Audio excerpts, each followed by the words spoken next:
bersama-sama dengan Tuhan. Kita tahu semuanya itu adalah oleh karena kebaikan kemurahan Tuhan yang Tuhan berikan bagi saudara dan bagi saya. Oleh karena itu saudaraku, layak kita sembah Tuhan, layak kita tinggikan karena Dia selalu baik bagi kita. Haleluya.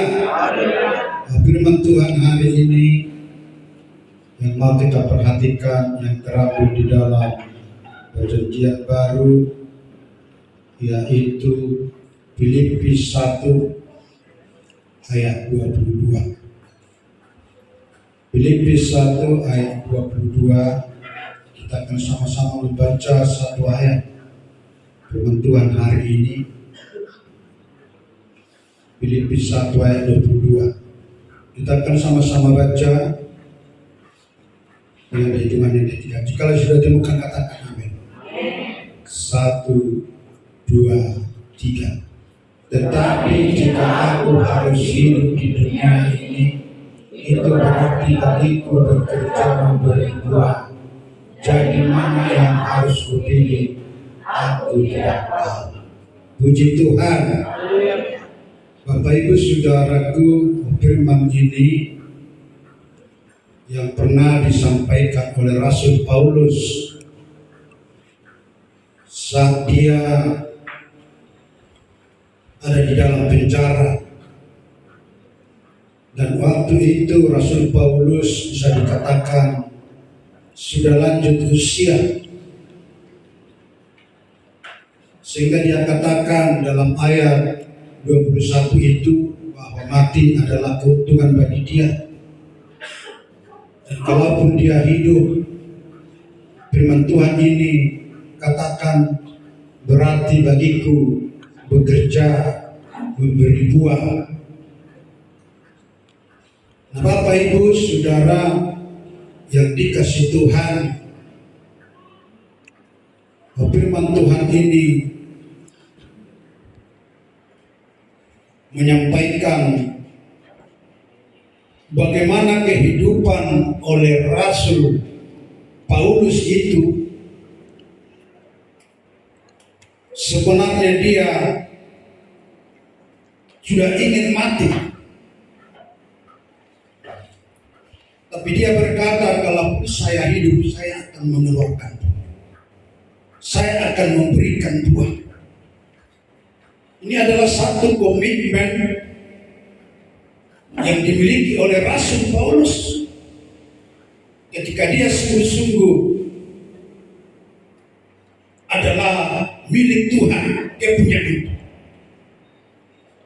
Maka hari ini kita akan ambil judul firman Tuhan, hidup adalah proses Tuhan menuju kekekalan. Hidup adalah proses Tuhan menuju kekekalan.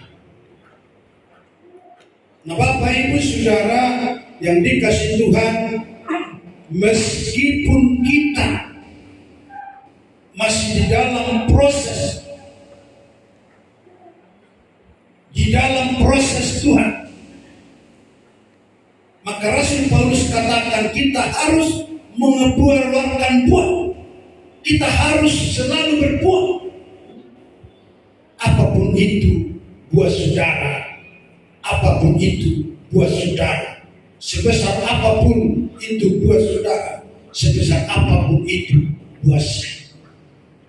Jadi kita hidup di tengah dunia, Rasul Paulus katakan adalah harus berbuah, harus mengeluarkan buah. Sebab itu adalah sebuah proses untuk kita menuju kekekalan nanti. Ketika sudah tiba waktunya bagi saudara, bagi saya kembali ke rumah Bapa di dalam kerajaan surga. Nah, Bapak Ibu Saudaraku, setiap proses Tuhan ada keselamatan. Setiap proses Tuhan ada kegerangan. Setiap proses Tuhan ada keadilan. Proses Tuhan itu, saudara yang dikasih Tuhan, memiliki sebuah keselamatan. Maka ini dikatakan di dalam Matius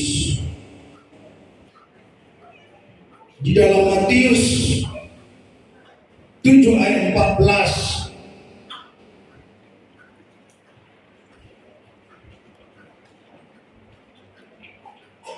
Demikian dikatakan, karena sesatlah pintu dan sempitlah jalan yang menuju kehidupan, dan sedikit orang yang mendapatinya. Ini adalah proses. Firman Tuhan katakan, Bapak Ibu Saudara yang dikasih Tuhan, sempitlah jalan yang menuju kepada kehidupan. Sesatlah jalan menuju kehidupan. Dan ini adalah proses.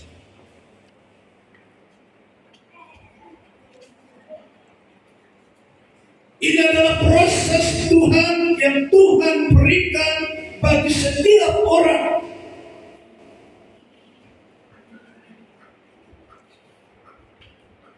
Sehingga di dalam proses itu, saudaraku yang dikasih Tuhan, begitu sempit. Jikalau saudara dan saya ada di dalam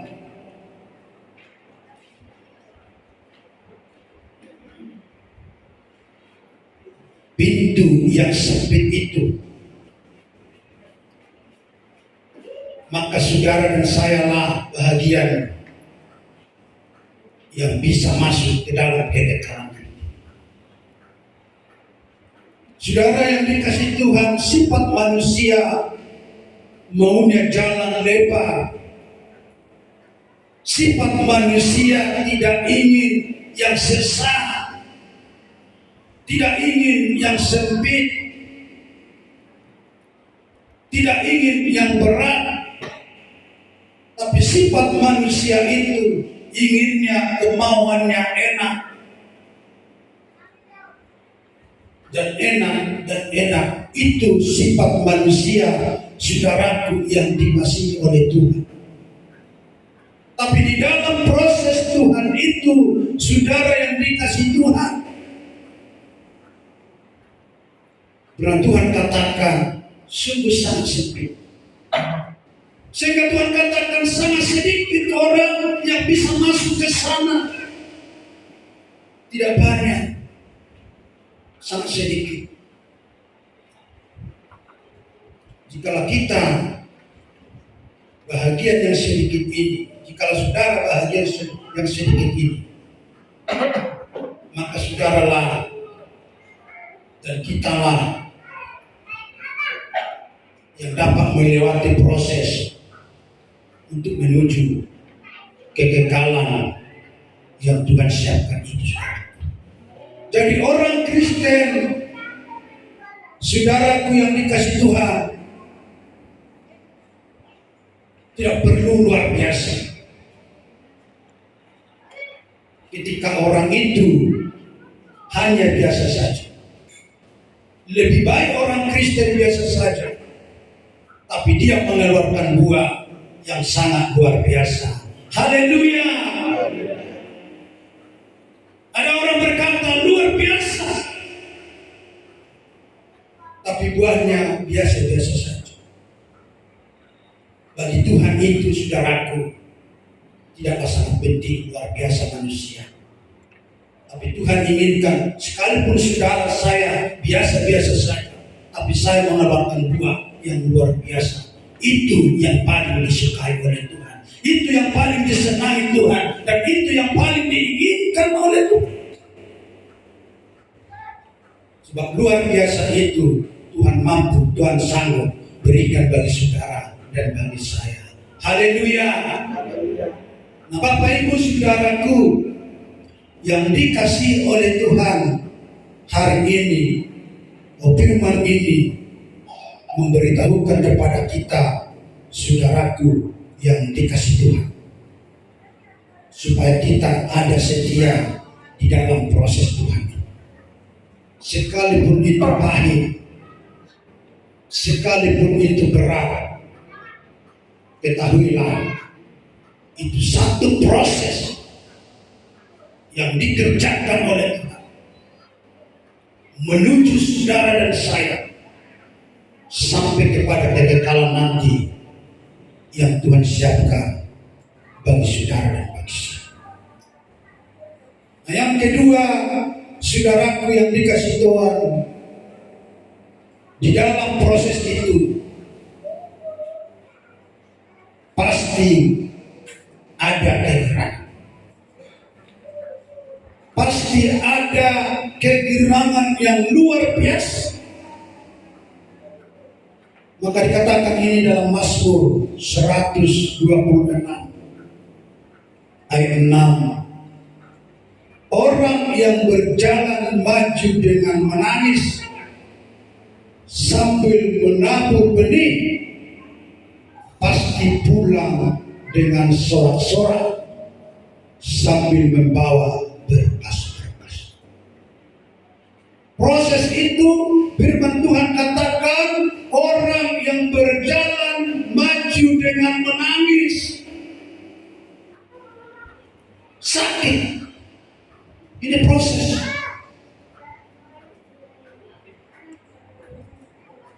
Mencucurkan air mata, ini proses.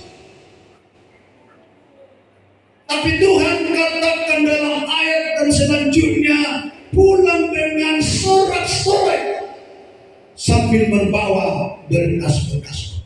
Artinya Bapak Ibu saudaraku, mungkin tidak, tapi firman Tuhan katakan pasti. Dan pasti, dan pasti, dan pasti. Orang itu, firman Tuhan katakan, membawa berkas-berkas. Nah, hari ini firman ini memberitahukan kepada kita bahwa kita ada kepastian di dalam setiap proses itu, sekalipun itu mencucurkan air mata. Haleluya. Mungkin di tengah keluarga saudara ada mencucurkan air mata, ada kepedihan, ada penderitaan, tapi ketahuilah pasti akan membawa berkas-berkas. Sebab itu kata Tuhan, sebab itu kata firman Tuhan yang tidak pernah berubah dahulu, sekarang, sampai selamanya. Dan firman Tuhan selalu berkata pasti akan membawa berkas-berkas. Dan ketika membawa berkas-berkas itu, maka di sana akan ada kegirangan yang dirasakan oleh setiap orang yang membawa berkas-berkas itu pulang ke rumah mereka masing-masing. Dan oleh karena itu, kehadiran kita di tempat ini, di gereja ini, di rumah ini, pasti saudara, pasti kita akan membawa berkas-berkas dan membawa kegirangan ke rumah kita masing-masing nanti setelah kita kembali dari bait Tuhan ini. Haleluya. Dan itu perkataan Tuhan, dan itu adalah pasti dalam setiap kehidupan kita, saudaraku yang dikasihi.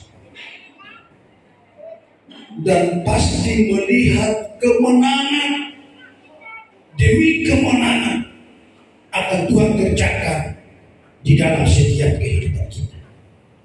Dan yang ketiga dikatakan, saudaraku, di dalam proses menuju kekekalan itu akan ada keajaiban.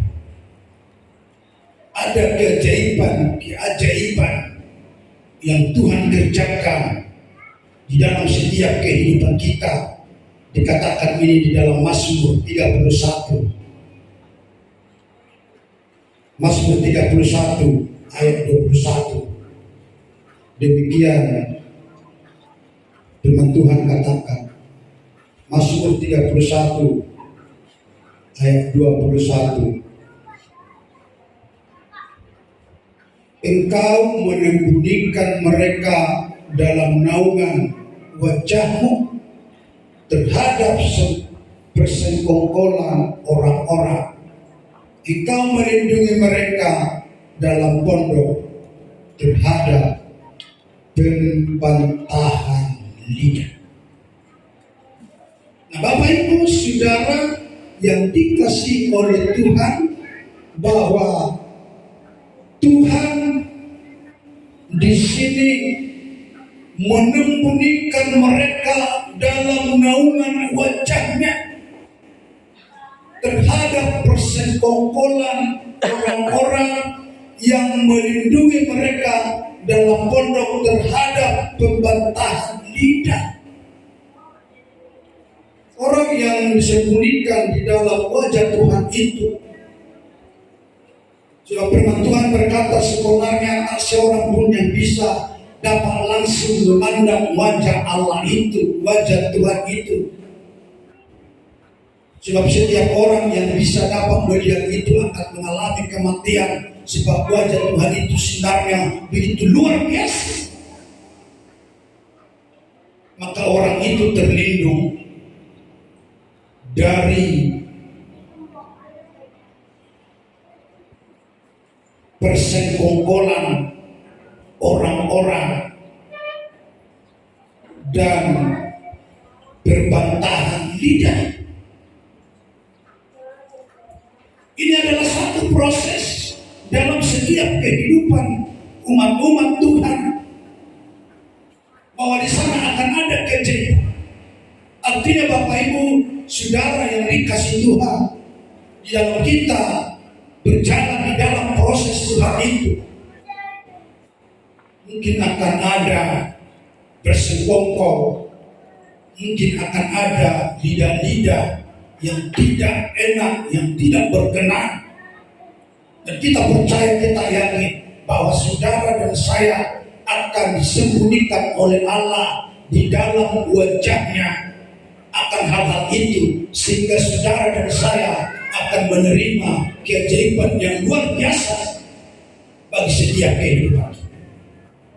Nah, oleh karena itu Bapak Ibu Saudara yang dikasihi oleh Tuhan, mari kita tetap setia di dalam Tuhan, di dalam Yesus, di dalam pimpinannya, di dalam naungannya, supaya kita tetap selamat dari setiap rancangan-rancangan iblis, rancangan setan yang ada ditujukan bagi setiap kehidupan.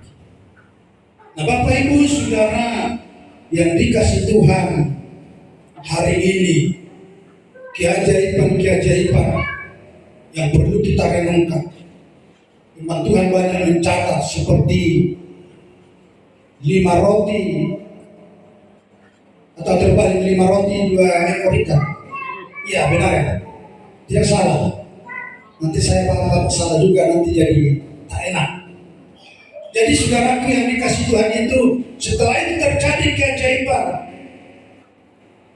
maka firman Tuhan mencatat lebih dari 12 bab. Artinya Bapak Ibu Saudara yang dikasihi Tuhan, satu bakul itu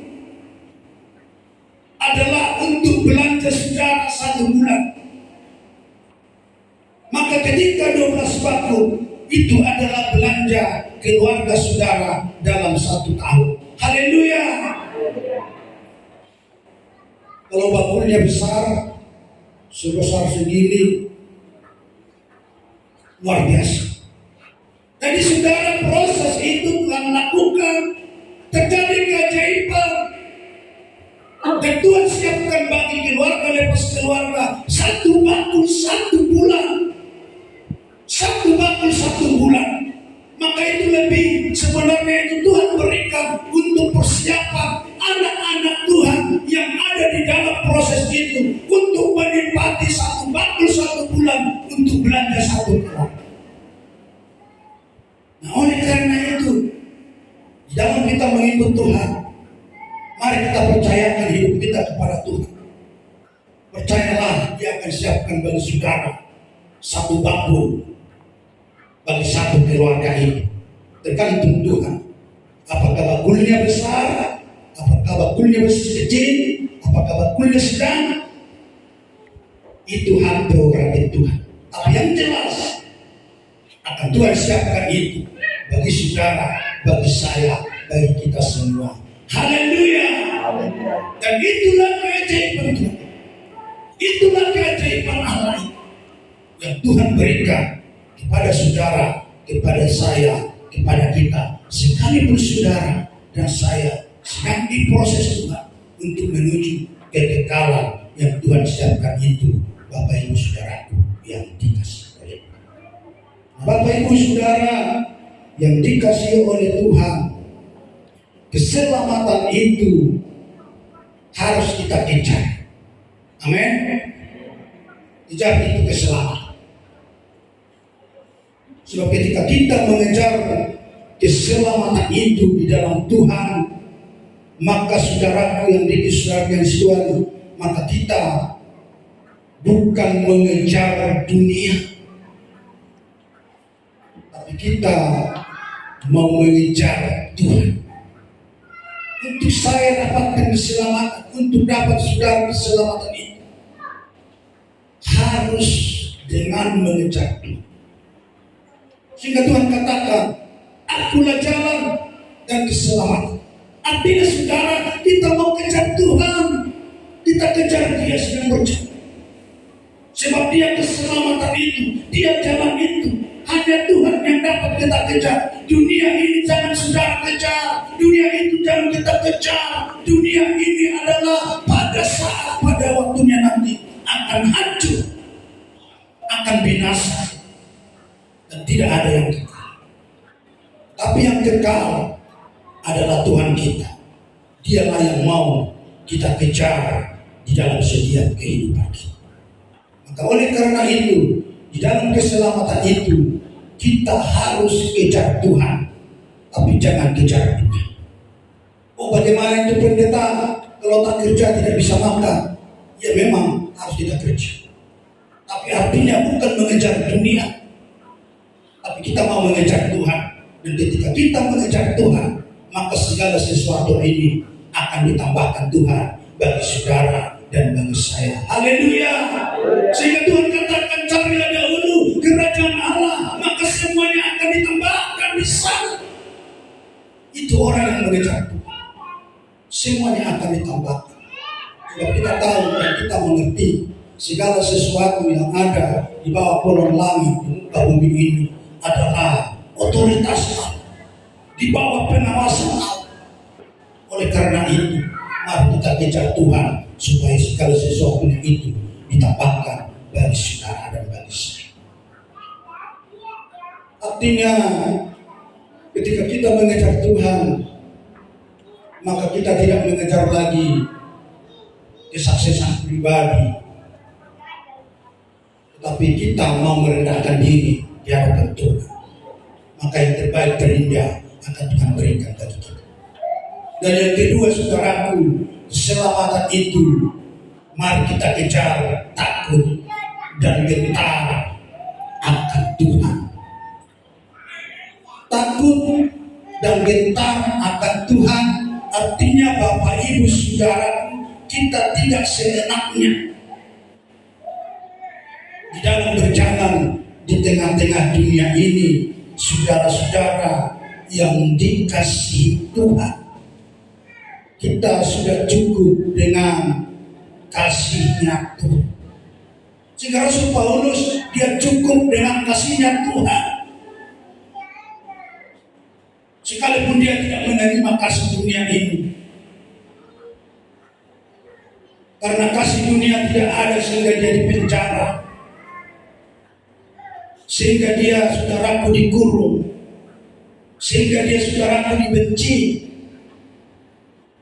Tapi Rasul Paulus katakan, cukuplah kasih Tuhan bagiku. Maka artinya saudaraku, ketika kita takut dan gentar kepada Tuhan, maka kita akan takut. takut untuk berbohong, takut untuk berdusta, takut untuk menipu, takut untuk mencaci maki, takut untuk menghina. Itu adalah orang yang takut dan gentar kepada Tuhan. Tapi masih banyak orang suka menghina kalau dia katakan aku takut kepada Tuhan. Oh, itu nonsens, saudara. Itu tidak jelas. Katanya dia takut kepada Tuhan, tapi dia tidak takut, saudara, untuk menghina, memaki, berbohong. Itu, saudara, itu tidak jelas.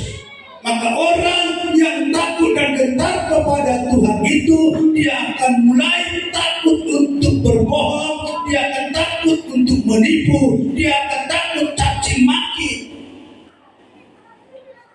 Maka ketika kita takut mencaci maki saudara kita, itu adalah berkenan kepada Tuhan.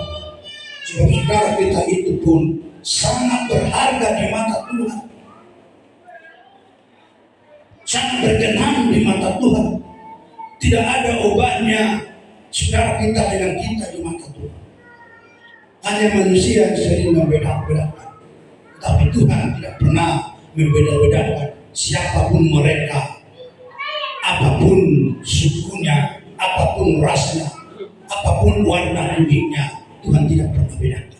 Tapi di mata Tuhan, saudara dan saya, semua manusia ciptaannya itu adalah sama di mata Tuhan. Haleluya. Maka hari ini, saudaraku, supaya kita mendapat keselamatan itu, mari kita takut dan gentar kepada Tuhan. Perkara-perkara dunia ini kita jauhkan dari setiap kehidupan kita. Dan yang ketiga dikatakan, kejar hidup roh. Maka kita kejar hidup roh, bukan hidup daging. Artinya, saudaraku, roh itu harus dihidupkan, dan daging ini akan dimatikan. Dan jangan terbalik, saudaraku, daging ini dihidupkan dan roh ini dimatikan. Maka seperti khotbah kita minggu-minggu bulan yang lalu, kematian ada 3. Kematian jasmani, kematian rohani, dan kematian selama-lamanya. Selama kita di tengah dunia, jangan sempat mati rohani. Yang kita matikan kedagingan-kedagingan ini. Supaya apa, saudaraku? Supaya rohani itu hidup, lalu bisa mengeluarkan buah-buah yang berkenan kepada Allah dan berkenan bagi manusia, saudara-saudara yang dikasihi. Ketika kita menghidupkan roh, maka di sana adalah tenteram, maka di sana akan ada damai, maka di sana ada sukacita. Oleh karena itu hari ini, saudaraku yang dikasihi Tuhan, keselamatan itu kita kejar Tuhan. Keselamatan itu kita kejar, saudaraku yang dikasihi Tuhan, takut akan Tuhan. Keselamatan itu kita kejar, yaitu hidup roh atau roh yang hidup dalam setiap kehidupan kita. Nah, saudaraku yang dikasihi oleh Tuhan, hari ini firman Tuhan ini memberitahukan kepada saudara, kepada saya, supaya senantiasa kita ada berada di dalam damai penuh sukacita. Dan yang bagian kedua adalah proses itu kegerangan tadi. Kegerangan itu adalah kemenangan. Kegerangan itu adalah berkat. Kemenangan itu adalah kuasa Tuhan yang besar. Kuasa Tuhan yang besar. Saudara tahu waktu Ayub dia merasakan kemenangan. Itu adalah sebuah kuasa Tuhan yang Tuhan berikan bagi dia. Maka dia memiliki satu kegerangan. Yang tadinya istrinya tiada, anaknya tiada, hartanya tiada, maka Tuhan di balik itu, Tuhan berikan kegerangan yang luar biasa. Apakah Ayub itu ketika dia kehilangan istri, dia mencucurkan air mata, kehilangan anaknya mencucurkan air mata, kehilangan hartanya mencucurkan air mata. Kalau ditanya tadi kesaksian Ibu Siboya Boros Manso, di mana mertuanya Burtinja namanya, Burtinja mertuanya, Burtinja ya, Burtinja pasti mencucurkan air mata. Tapi firman Tuhan katakan proses Tuhan itu, di balik itu sekalipun kita mencucurkan air mata, kita akan membawa berkas-berkas, berkas kegirangan, berkas kegembiraan. Sebab Tuhan kerjakan di sana satu perkara yang besar bagi setiap kehidupan kita. Maka dikatakan ada berkah, ada kuasa Tuhan di dalam setiap kehidupan kita. Nanti bisa dibaca ini di dalam Kejadian 22 ayat 1 dan 2, dan Ayub 19 ayat 25 sampai 26, dan Yosua 6 ayat 1, 2 dan 20 nanti. Dan bahagian ketiga adalah bahagian terakhir saudaraku, adalah keajaiban tadi.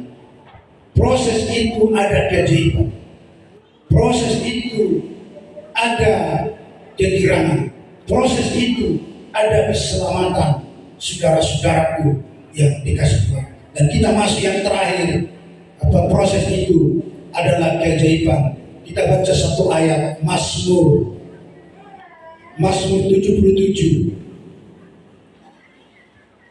Mazmur 77 ayat 14 sampai 15. Tolong ada yang menemukan Mazmur 77. Demikian firman Tuhan, ya Allah, jalanmu adalah kudus. Allah manakah yang begitu besar seperti Allah kami? Engkau Allah yang melakukan keajaiban. Engkau telah menyatakan kuasamu di antara bangsa-bangsa. Mazmur 77 ayat 14. Demikian dikatakan, ya Allah, jalanmu adalah kudus. Allah manakah yang begitu besar seperti Allah kami? Engkaulah Allah yang melakukan keajaiban. Engkau telah menyatakan kuasamu di antara bangsa. Allah itu yang melakukan mujizat, keajaiban, saudara-saudaraku yang dikasih Tuhan dalam setiap kehidupan. Ketika saudara menderita saat, ketika kita susah saat, ketika kita terpuruk saat ini, seakan-akan kita tidak akan mampu, Bapak Ibu Saudaraku yang dikasihi. Tapi ketahuilah Allah kita itu, Tuhan kita ini, yang adalah Allah yang melakukan keajaiban. Allah itu yang telah menyatakan kuasanya di antara bangsa-bangsa. Kuasa Tuhan itu akan dinyatakan keluarga lepas keluarga kita masing-masing. Maka oleh karena itu, sebenarnya kalau kita pernah merasakan kekurangan itu, pernah merasakan kesusahan itu, pernah merasakan penderitaan itu, bukan artinya bahwa kita itu adalah tidak dikenal Tuhan. Tapi sesungguhnya itu kita alami adalah sebuah proses. Maka kita akan dikatakan bahagian dari orang-orang yang sedikit tadi, dan orang-orang yang bisa berkenan untuk masuk dalam melalui orang-orang atau jalan Yesus. Maka saudara sadar atau tidak sadar, dan orang yang menderita, orang yang susah itulah yang sesungguhnya mampu melewati jalan-jalan yang sepi, jalan-jalan yang sesat. Kalau ditawarkan itu kepada orang-orang yang hidupnya enak-enak, maka dia tidak akan mampu. Sehingga keluar firman Tuhan, saudaraku, orang kaya akan sulit masuk ke dalam kerajaan surga. Sebab kenapa Bapak Ibu saudaraku? Sebab mereka tidak akan mampu dan sanggup masuk atau melalui jalan yang sesat, jalan yang sempit. Tapi orang-orang yang sedikit tadi itu, katakan itu, mereka akan katakan, oh itu sudah biasa. Di kampung kami itu sudah biasa. Itu bukan luar biasa lagi, sudah biasa. Sudah makanan kami itu, dari nenek moyang kami sampai sekarang sudah makanan kami. Maka bagi mereka itu akan ada harapan 99% akan bisa menuju ke kekekalan surga yang mulia. Nah, oleh karena itu saudara yang dikasih Tuhan, maka Tuhan katakan tadi itu bahwa di mata Tuhan itu semua sama. Sehingga ketika kita melihat orang yang paling susah, paling gembel itu, salah-salah nanti mereka itu masuk surga. Tapi saudara dan saya yang punya pakaian cantik dan mewah ini tidak masuk surga. Apakah sungguh malam nasib kita, saudara? Tapi orang-orang yang menderita, orang-orang yang susah itu, bisa jadi nanti mereka yang bisa masuk di dalam kekekalan itu, saudara. Nah, oleh karena itu mulai hari ini kita merenungkan setiap kehidupan kita. Dan setiap kehidupan kita, saudaraku yang dikasihi.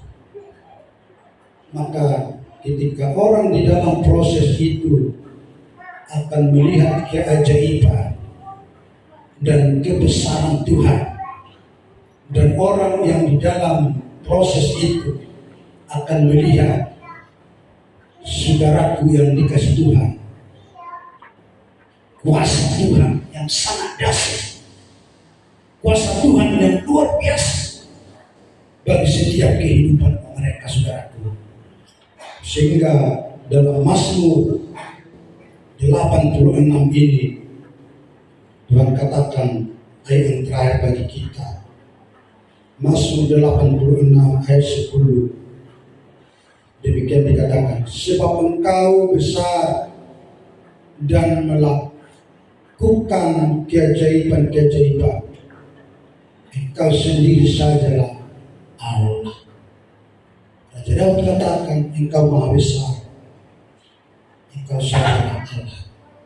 Maka hari ini firman Tuhan ini, mari kita, saudaraku, setia akan proses Tuhan. Itu berat, itu sakit, percayalah bahwa proses itu akan mendatangkan kebaikan-kebaikan bagi setiap kehidupan kita. Terpuji Tuhan, termulia Tuhan, teragung Tuhan, hari ini kekal untuk selama-lamanya. Haleluya. Kita bangkit berdiri.